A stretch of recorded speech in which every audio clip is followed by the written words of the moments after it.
16,100 मृत्यु का कारण मैं बन सकता हूँ, अर्थात मैं इन्हें मरने नहीं दूंगा। ये मेरी भक्त है, भक्त को मैं शरण देता हूँ, भक्त को मैं आश्रय देता हूँ। आइए मेरे बाहों में अपने बाहों का हार पहना दो। बोलो 16,100 रमण भगवान की जय हो। जा रहे थे कल्प वृक्ष लेने के वास्ते, आए गए 16,100 रानियां लेकर के। अब तो भगवान की व्यवस्था कैसे, विश्वकर्मा जी को बुलाया, 16,108 महल बने, किचन बने, स्नान घर बने, बगीचे बने, आनंद की प्राप्ति। नारद जी बड़े भैया कृपालु, उन्होंने कहा ये धरती में लोग रो रहे हैं, इन भाई लोगों से पूछो, इसमें भी तो 3 बैठे हैं। आज एक नारी के साथ जो फंसा है उसको जाके पूछो, फंसे हम भी हैं, प्रेम से बोलो जय श्री राधे। जितने जीने हम अपने मकान में जितने जीने उतरते उतने ही आवाज लगाती है पंडिताइन, आधा किलो भिंडी लाना है, करेला भी लेते आना आधा किलो, अरे अरबी मिल जाए तो लेते आना, चौला परी लेते आना। हमने कहा कि एक चैन दे दो, सब्जी मंडी तुम्हारे घर में उठा के ले आएंगे। प्रेम से बोलो जय श्री राधे। आज एक देवियों में जो फंसा है उससे पूछो 16,100 की दशा क्या हुई होगी। आज परमात्मा का स्वयं परीक्षण करने मेरे देव ऋषि नारद जी आए कि देखो भगवान कहते थे कि हम बड़े सुखी हैं, अब कितना रो रहे होंगे 4-4 आंसू। जब नारद जी गए तो भगवान के 16,108 रूप का दर्शन किया। अच्छा, कहीं भगवान दंत धावन कर रहे हैं, और हाँ कहीं भगवान स्नान कर रहे हैं, कहीं भगवान भोजन कर रहे हैं, कभी भगवान शयन कर रहे हैं, कभी रुक्मिणी के महल में, कभी सत्यभामा के महल में वार्तालाप कर रहे हैं, कभी भगवान अपने नाथ का, भगवान के भगवान कौन है, ब्राह्मण, ब्राह्मणों का आराधन कर रहे हैं, ब्राह्मणों का पूजन कर रहे हैं, ब्राह्मणों का दान दे रहे, गौओं की सेवा कर रहे हैं, भिन्न भिन्न रूप में परमात्मा का दर्शन किया। नारद जी तो घबरा गए, भैया ये कितने हैं? ठीक है, अरे एक जगह स्नान कर रहे थे, फिर मैंने देखा एक जगह ये मंजन कर रहे थे, ये बात उचित नहीं है। अरे भाई ये बात क्या है, ये उल्टी व्यवस्था इनके घर की। अरे दुनिया मंजन करता है, फिर स्नान करता है, फिर भोजन करता है। ये परमात्मा कितने रूप में है, भगवान की दिनचर्या को देख करके बहुत खुश है। नारद जी का बहुत स्वागत हुआ। आप जानते हैं, झूठ नहीं बोलिए, आप साल में किनके घर में ब्राह्मण आते हैं, हाथ ऊंचा तो करो थोड़ा थोड़ा। साल में जिनके घर में ब्राह्मण आते होंगे, आप समझ लेना उनके घर में खुशियां जरूर आती होंगी। इसलिए मैं आपसे कहता हूं, मैं ब्राह्मण हूं इसलिए नहीं कहता, ब्राह्मण का पग और हीरे का नग सबके घर में नहीं होता। इसलिए आप अपने घर में ब्राह्मण को जरूर बुलाएं, ब्राह्मण की सेवा करें, ब्राह्मण की पूजा करें, ब्राह्मण को कुछ खिलाएं, ब्राह्मण को दान दें, और ब्राह्मण की सुनी हुई बात को जरूर माने, आपका कल्याण होगा। और आप ये मत समझना हम ब्राह्मण हैं, ब्राह्मण के भी ब्राह्मण होंगे, वो भी अपने पूज्य को, अपने सम्माननीय जन को बुला करके उनका आशीर्वाद ले। ये वैष्णव का कर्तव्य बनता है, ये हर मानव का कर्तव्य बनता है। तो करोगे कि नहीं करोगे? ठीक है ना? आप जानते हैं मेरे भाइयों, मुझे कौन कौन जानता है यहाँ पे, मैं किनके किनसे परिचय हूँ, मैं किनसे परिचित हूँ, यहाँ की परिचय नहीं, पहले से किसके किससे परिचित हूँ? इतने ही हाथ उठेंगे, इतने ही लोग से मैं परिचित हूँ। अच्छी बात है, धन्यवाद। आप मेरा परिचय सुने। मैं चित्रकूट की माटी में जन्म लेने वाला एक बालक हूँ, राजापुर, जहाँ गोस्वामी तुलसीदास जी का प्रागट्य हुआ है। उसी कुल उसी वंश में मेरा गांव ठीक 6 किलोमीटर पूरब में एक छोटा सा गांव आता है, जिसको अमुआ के नाम से जाना जाता है। बहुत आम थे, फलों का राजा का गांव था, इसलिए उसका नाम अमुआ था। मैं 4 भाइयों का सबसे छोटा भाई हूँ। दो बहनों का भाई हूँ, मेरा ये परिचय है, ठीक है ना। मेरे माता पिता संसार में नहीं हैं, आज ये मेरा दुर्भाग्य है, ठीक है। मैं क्यों रहूं उनके लिए, जहाँ आप जैसी माता मिल जाए, आप जैसे पिता मिल जाए, उसके लिए तो क्या, ये भगवान की बहुत बड़ी कृपा है। मेरा नाम, मैं 3 नामों से जाना जाता हूँ। आज मेरा एक नाम है जो घर से उत्पन्न होता है नाम, मेरा नाम है रूप नारायण दुबे, अर्थात द्विवेदी, दोनों एक ही शब्द है। मेरा नाम है रूप नारायण दुबे, ठीक है ना, एक नाम। दूसरा नाम मुझे भागवत पुराण के वक्ता होने से एक नाम मिला है, रूप कृष्ण शास्त्री, ठीक है ना।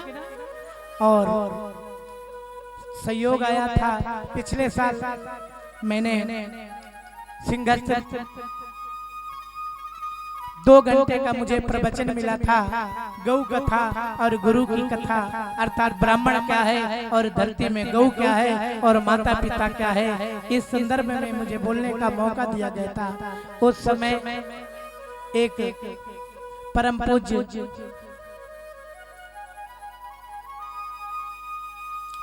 महात्मा की कृपा हुई, उन्होंने मुझे उपदीक्षा देते हुए और मेरा एक नाम रख दिया है रूपानंद। तो रूपानंद बुढ़े लिखते हैं, मैं थोड़ा जवान लगता हूँ कि बुढ़ा लगता है, तो बता।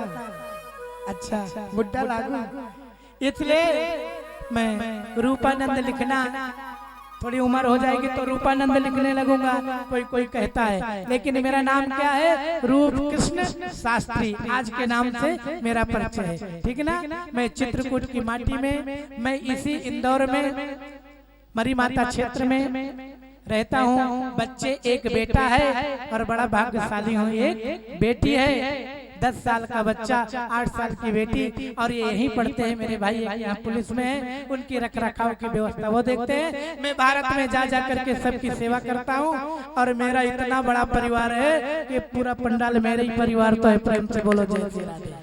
मैं आपके पास मिलने आऊँ या ना आऊँ, इंदौर में बहुत कथाएं चलती हैं, तो मेरा ये देखो, जाने कहां से, जाने कहां से, जहां जहां कॉलोनियों में मेरी कथा होती है, मेरे भक्त, मेरे अनुयायी आज जुड़े हैं, आज वो मेरे पास तक आते हैं।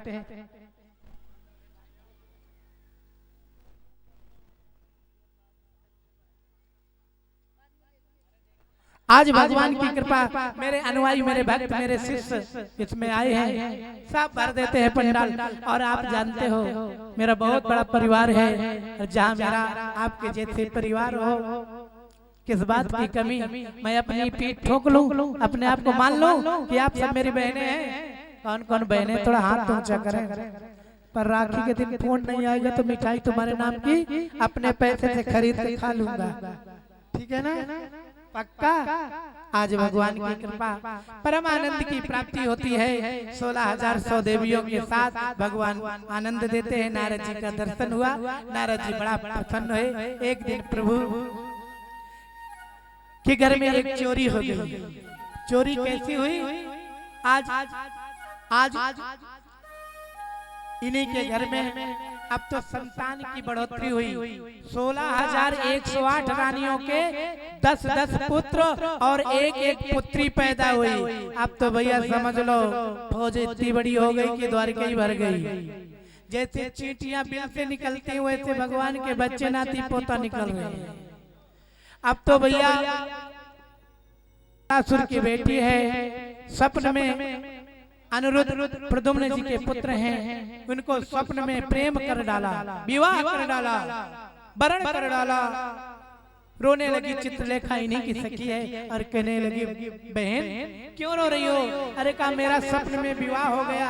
कहा छोड़ो ना, स्वप्न का विवाह कोई विवाह नहीं। कहा मैं तो उसी से विवाह करूं जिसको मैंने देखा है। चित्रलेखा देवताओं का चित्र लेखन किया, नहीं मिले। नाग, यक्ष, गंधर्व थोड़ी देर बाद चित्रलेखा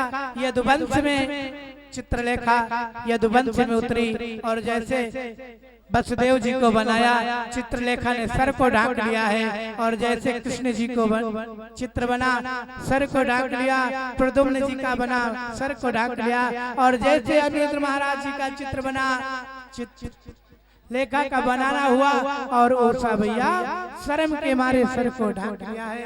ऐसे परमात्मा की ऐसी अद्भुत कृपा हुई है का यही मेरा प्रीतम है। चित्रलेखा चली और भगवान की ऐसी द्वारिका के अंदर प्रवेश हुई, और सुदर्शन का पहरा नारद जी ने सत्संग का आश्रय लेकर के बहकाया, और अनिरुद्ध को लेकर के बाणासुर के महल में रख दिया है। सुदर्शन की माला, अनिरुद्ध की माला सुदर्शन के ऊपर गिरी। सुदर्शन को पता चला राज्य से कोई हरण हो चुका है। भगवान नारद जी भगवान के घर जाते हैं और भगवान कहते हैं किस हेतु आपका आगमन हुआ है। कहा हम ये जानने की इच्छा रखते हैं कि आपको पता है आपके घर में इतने बच्चे हो गए हैं कि अब तो आपको साल 2 साल बाद याद आएगी कि हमारे वो बच्चा कहाँ है। तुम्हारा नाती बाणासुर के महल में कैद है। भगवान ने चढ़ाई लिया, बाणासुर से महायुद्ध हुआ। 1000 भुजाओं को, सभी भुजाओं को भगवान ने काट दिया, चतुर्भुज रूप में बना दिया। ऐसी भगवान की ऐसी कृपा हुई। आज उस कृपा में चरणों में गिर पड़े बाणासुर महाराज। कहने लगे मेरी बेटी को आप ही पुत्र वधू के रूप में वर्ण करें। आज उषा और अनिरुद्ध का पाणी ग्रहण संस्कार हुआ। यदुवंश का विस्तार बढ़ता चला गया। एक दिन भगवान अपनी नाती पोते के साथ वन में बाग में विहरण कर रहे हैं। आप जानते हैं ना, जो बाबा होते हैं ना, दादा, जब उनके नाती हो जाते हैं ना तो वो बच्चे हो जाते हैं। प्रेम से बोलो जय श्री राधे। क्योंकि बच्चे कहते हैं दादाजी थोड़ा घोड़ा बना, तो दादाजी घोड़ा बन जाते हैं, बच्चे ऊपर हो जाते हैं। दादाजी हम खिलौना लेंगे, दादाजी बाजार, दादाजी हमें गोद में लो। क्योंकि दादा बेटा से कोई ज्यादा प्यार होने वाली वस्तु है तो क्या है, दादी। प्रेम से बोलो जय श्री राधे। नाती से सब कोई प्रेम करता है। आज भगवान भी प्रेम कर रहे हैं। कुएं में बच्चे जाकर के देखा, उस समय एक गिरगिट कुएं में पड़ा है। भगवान ने जैसे झांका, भगवान का पीतांबर कुएं में गिरा। आज उसी पीतांबर के माध्यम से आज भगवान की ऐसी कृपा, भगवान की ऐसी कृपा हुई। आज वो गिरगिट जैसे चरणों को स्पर्श किया तो एक राजा के रूप में प्रकट किया। भगवान ने राजर्षि परीक्षित जी कहते हैं भगवान ये है कौन। कहा कि ये कौन है। ये कहा राजा नग है और वैकुंठ को प्राप्त हो गया। विमान में बैठ करके भगवान के सुधाम जाने लगा। राजा परीक्षित जी कहते हैं कि ये बात उचित है, ठीक है। ये इनको वैकुंठ मिला पर इनको नरक कैसे मिला। कहा इनको नरक मिलने का एक कारण है। इन्होंने एक ब्राह्मण को धोखे से गौदान किया था। वो कथा ही है, आप भी ध्यान से सुने क्योंकि दान की गलती जरूर होती है। आजकल मेरी बहनें आरती में जाती हैं तो पड़ोसी खड़ी है, कहती खुले पैसे क्या, वो भी डालती हैं आरती, फिर ऐसे लेती हैं। मेरी बहनों आप जानते हो उधार लेना खूब लेना, मैं आपको माफ नहीं करूंगा अगर आपने उधार अपनी पड़ोसन का लौटाया नहीं। प्रेम से बोलो जय श्री राधे। दुनिया का उधार खा लेना लेकिन धर्म का उधार जरूर लौटा देना, जरूर लौटा देना, चाहे माई का हो चाहे कोई परिवार हो। कहते हैं धर्म का अगर आपने उसकी आरती लेकर के उसके पैसे से आरती लिया तो समझ लेना अपनी आरती भी उसको ही उतार के दे दिया। इसलिए आप जरूर सावधान रहें। आज राजा नग दान कर रहे थे, गौदान। एक ब्राह्मण की गौशाला में गाय आ गई, सभी को दे डाला। जब दे डाला, बड़ी अच्छी गाय थी, लेकर के ब्राह्मण गया। एक दूसरे ब्राह्मण ने देखा, भैया मेरी गाय दे, मेरी कहाँ ले गए? अरे कहा राजा ने मुझे दान किया है। अरे कहा ये मेरी गाय है। दोनों लड़ पड़े।